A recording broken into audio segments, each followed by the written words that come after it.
Kahapon ko nga lang natupi yung mga damit na nilabhan ko noong nakaraang 2 araw pa. Ako si Bok, lumaking mahirap pero mataas ang pangarap.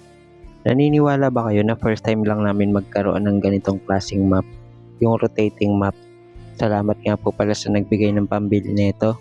Para daw kahit papano ay hindi ako mahirapan sa pagmamap dahil ito ay pwede siyang piga-pigain na hindi na ginagamitan ng kamay. Kaya naman sobrang nagpapasalamat po talaga ako. Tapos ito kaninang madaling araw mga bandang 4:00. Akala ko nga talaga babawian na ako ng buhay.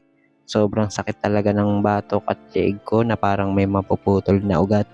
So nung magising ako ay medyo nawala-wala din naman pati yung pamamanhid ng kamay ko. Basta ang hirap i-explain ng nararamdaman ko. Akala ko talaga katapusan ko na. Bali nagpaalam nga ako kay mama nung magising ako na bibili ng almusal at maglalakad na nga lang para ma-exercise dahil madalas ay nagbabike ako. Nung makakain na kami, makainom ng gamot, pumunta naman ako dito sa may San Francisco sa satellite office ni Congressman Danny Domingo. Sinama ko na nga din pala dito yung kaibigan at kumpare ko na si Raymark Ramos. Pareho nga pala kaming may sakit sa puso.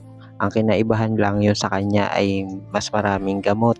Kaya naman nakikiusap po ako na kung sakali baka mapanood niyo to at meron po kayong extra, ito po yung kanyang GCash number at po pwede nyo rin po siyang i-message para po malaman kung ano talaga yung kondisyon niya. Bali siya kasi ay katrabaho ko dati. Tapos since 2013 kami naging magkatrabaho at magkaibigan. At meron siyang asawa, yun yung nagtatrabaho ngayon.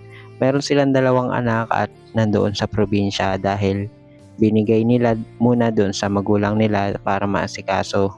Tinuturuan ko nga siya kung papaano maglakad ng mga financial assistance para makatulong sa mga kailangan niyang bilhin na gamot at sa mga laboratory dahil may mga follow-up check-up din siya. Ang pagkakatanda ko nga na sinabi niya sa akin ay lumalaki nga daw yung puso niya at meron din yatang diabetes, parang ganun dahil sa komplikasyon dahil hindi naman siya nakakapagpatingin dati. Kaya naman sa mga gusto pong tumulong po pwede po na paki-message nyo po siya. Maraming salamat po. At ayun guys, 14,000 followers na tayo at sobrang nagpapasalamat din ako sa mga suporta nyo. Gustong gusto ko man talaga na makareply at makakomment sa inyong lahat kaya lang ay hindi na rin talaga kaya ng oras.